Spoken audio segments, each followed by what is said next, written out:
Apa itu ilmu kimia? Tentu di antara kalian masih banyak yang bertanya-tanya. Dan apa yang dipelajari di dalam kimia? Ilmu kimia adalah bagian dari ilmu pengetahuan alam yang fokus pada pembahasan tentang susunan, struktur, sifat, dan perubahan materi serta energi yang menyertainya.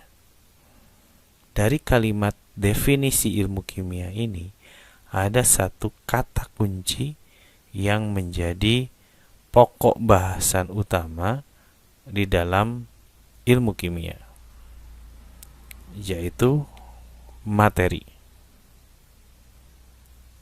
Di dalam ilmu kimia, materi ini didefinisikan sebagai segala sesuatu yang memiliki massa dan memiliki volume, atau dengan kata lain, dia menempati ruang. Ketika kita bicara tentang materi, yang dalam bahasa Inggris itu disebut matter, itu bukan menyebutkan benda, tetapi dia merujuk pada bahan yang menyusun sebuah benda. Jadi sekali lagi, materi ini maknanya adalah merujuk pada bahan yang menyusun sebuah benda. Saya ambil contoh misalnya ini nih. Bendanya adalah meja. Tetapi ketika kita bicara tentang materi penyusun meja ini, maka kita sebutkan kaca, kayu, besi. Contoh berikutnya misalnya ini ada akuarium yang sudah lengkap nih, dari mulai penyaringnya, diisi air, pompa, kemudian ada meja penyangganya. Bendanya kita sebut ini sebagai sebuah akuarium. Maka akuarium ini tersusun dari materi kaca, air, kayu, plastik, dan styrofoam. Contoh lain nih, saya memberikan 3 gambar, di mana di gambar pertama ada botol dengan gelas, kemudian di gambar kedua itu ada pisau, gambar ketiga ada cincin. Apa yang tadi saya sebutkan itu semuanya adalah benda, botol dan gelas, cincin, pisau. Ketika kita bicara tentang materinya, maka botol dan gelas ini materinya tersusun dari kaca, kemudian isinya adalah air. Ketika kita bicara tentang cincin, maka cincin ini materinya bisa tersusun dari emas atau perak. Kemudian bendanya adalah pisau, maka materinya bisa besi, bisa stainless steel. Jadi sekali lagi, ketika kita bicara tentang materi, maka rujukannya adalah bahan penyusun benda, bukan menyebutkan benda itu sendiri.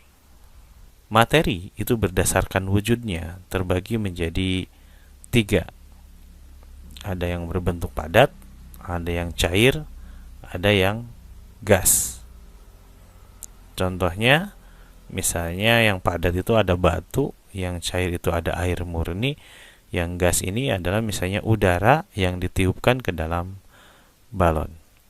Nah, kali ini kita akan mencoba membahas tentang bagaimana sifat dari materi yang berwujud padat, materi yang berwujud cair, dan materi yang berwujud gas. Selain itu juga kita akan tinjau bagaimana susunan partikel dari ketiga wujud zat ini jika ditinjau secara mikroskopis. Untuk materi berwujud padat, kalian semua sudah pernah belajar tentang sifat zat padat, bahwa zat padat ini memiliki bentuk dan volume yang tetap. Contohnya misalnya kalau kita punya sebuah kelereng yang dimasukkan ke dalam gelas, kemudian dimasukkan lagi ke dalam botol, maka kelereng itu akan tetap bentuknya bulat. Karena dia memiliki bentuk dan volume yang tetap. Terus kenapa partikel zat padat ini bentuk dan volumenya tetap? Karena ternyata partikel zat padat ini kalau kita lihat secara mikroskopis itu susunannya sangat rapat atau rapat ya, sehingga tidak memungkinkan antar partikel bisa saling bergerak, bisa saling berpindah. Kalaupun dia bergerak, sifatnya hanya bergetar diam di tempat. Nah, berikutnya adalah zat cair. Zat cair ini berbeda dengan zat padat. Dia memiliki volume yang tetap, tetapi bentuknya berubah-ubah sesuai dengan wadah yang ditempatinya. Ya, paling sederhana kita bayangkan kalau kita punya air di dalam botol, ya, di dalam botol, kemudian kita tuangkan ke dalam gelas, maka volume air itu akan tetap, tetapi bentuknya berubah, yang awalnya seperti botol menjadi seperti gelas. Kenapa hal ini bisa terjadi? Itu ternyata partikel zat cair ini ada yang mengatakan tersusun rapat, ada yang mengatakan agak renggang, sehingga di antar partikelnya masih dapat bergerak walaupun pergerakannya terbatas. Ya. Yang terakhir nih, materi yang berwujud gas. Materi yang berwujud gas ini kebalikan dari zat padat. Dia memiliki volume dan bentuk yang senantiasa berubah-ubah sesuai dengan wadah yang ditempatinya. Misal, kita punya udara yang kita tiupkan ke dalam balon, maka bentuk dia akan bulat seperti balon. Ketika kita pindahkan dia ke dalam botol, maka gas itu juga akan menyerupai botol. Dan sifat gas ini karena dia partikelnya tersusun renggang, memungkinkan dia untuk bergerak bebas. Maka jika gas ini mengisi sebuah ruangan, maka dia akan mengisi ruangan tersebut secara homogen. Nah, kita lanjut lagi ke materi berikutnya tentang sifat-sifat materi. Setiap zat ini memiliki sifat atau ciri yang membedakannya dengan zat lain, dan ciri ini menjadi identitas yang khas bagi zat tersebut. Misal saya ambil contoh nih, ada gula pasir, ada air. Nah, kita bisa mengenalinya dengan mudah karena keduanya memiliki wujud yang berbeda. Satu padat, satu cair. Kemudian rasa, yang satu manis, yang satu tidak berasa. Gula pasir warnanya putih, air tidak berwarna.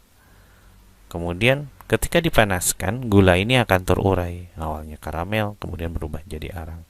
Sedangkan air, ketika dia dipanaskan, dia akan berubah wujud dari bentuk cair menjadi gas. Kalau ini masih sangat mudah untuk dibedakan. Nah, kita ambil contoh yang lain nih. Saya punya dua wadah, yang satu berisi gula pasir, kemudian yang satu lagi berisi garam dapur. Kedua-duanya berwujud padat. Warnanya dua-duanya berwarna putih.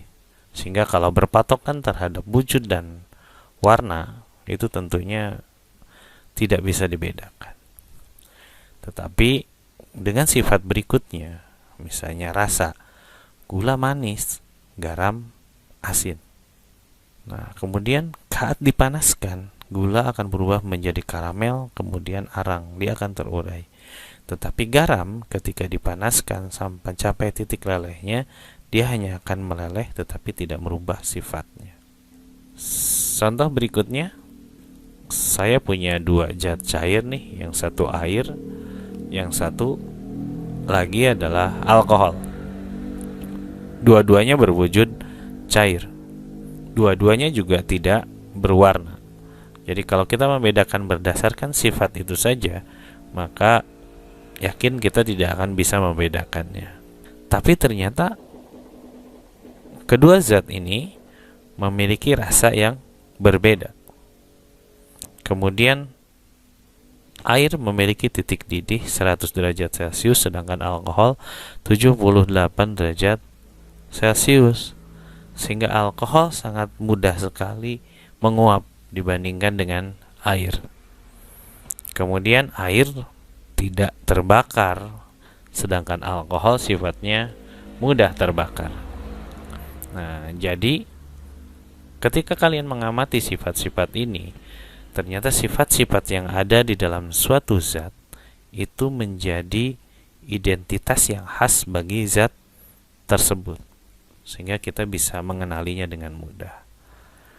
Nah, sifat-sifat materi ini dibagi ke dalam dua kelompok besar. Yang pertama adalah sifat fisika, yang kedua adalah sifat kimia. Di mana sifat fisika ini menyatakan sifat fisis materi. Kemudian sifat fisika ini juga bisa diamati secara langsung dengan menggunakan panca indera. Misalnya wujudnya, warna, rasa, bau.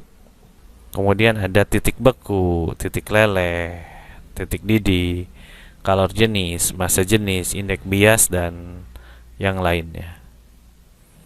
Nah, berbeda dengan sifat fisika, sifat kimia ini menyangkut perubahan suatu materi menjadi materi lain.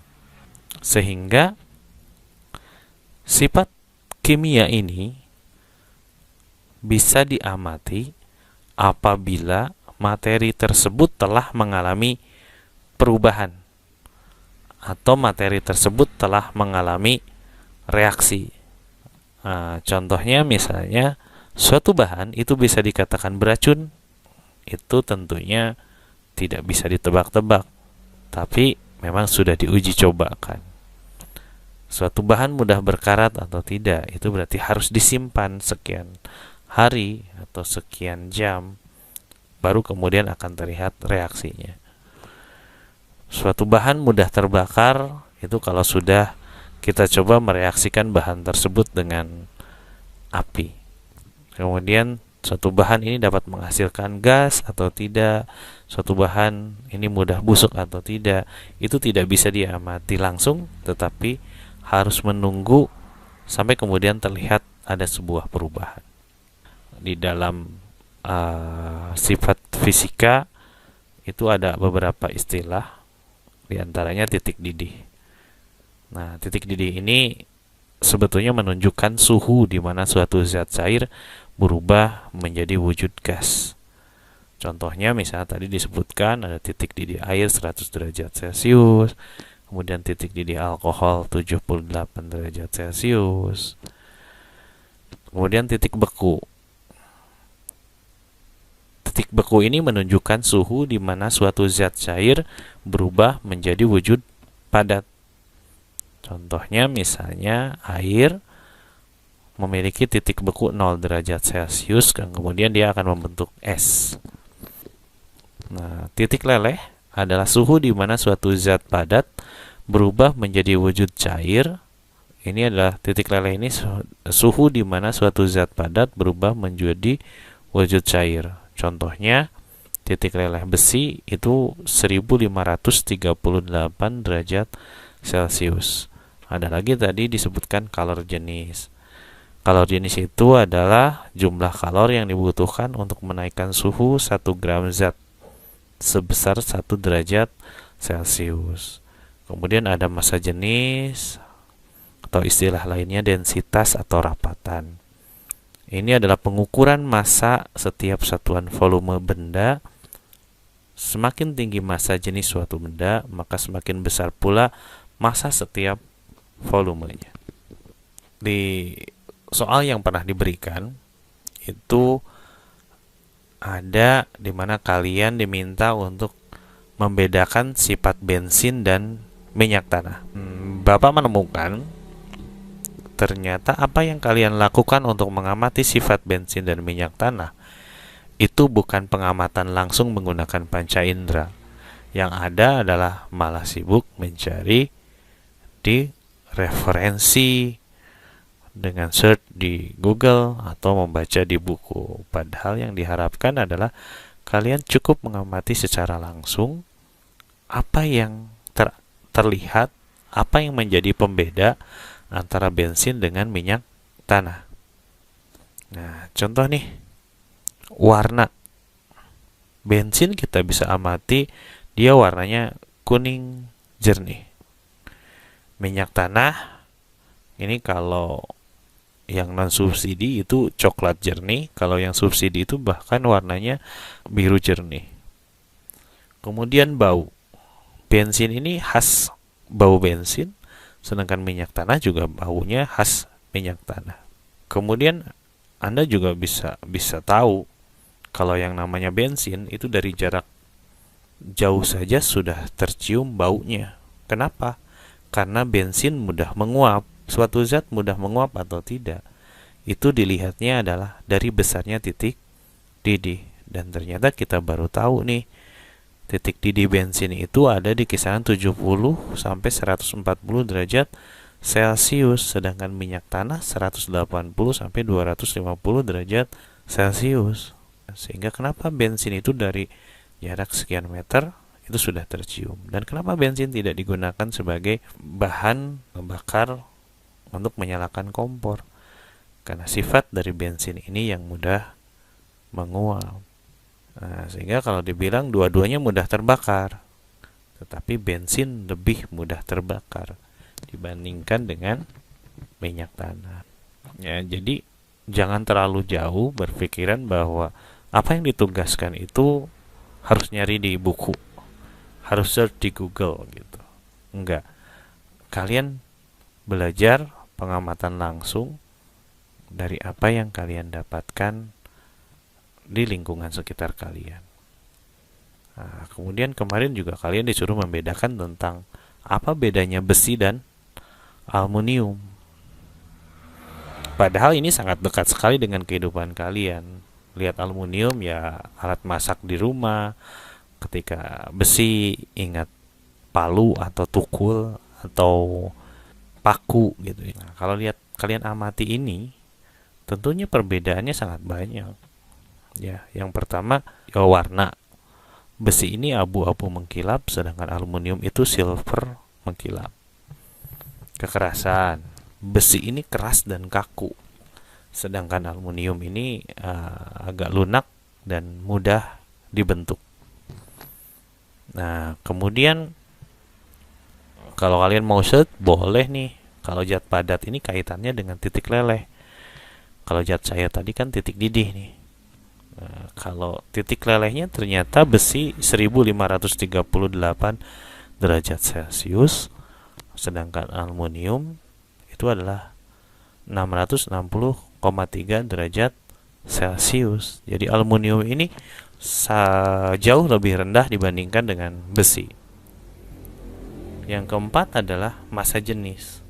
Besi memiliki massa jenis 7,874 gram per cm kubik, sedangkan aluminium 2,7 gram per cm kubik. Jadi ini artinya adalah dengan volume yang sama atau ukuran yang sama, aluminium akan lebih ringan dibandingkan dengan besi.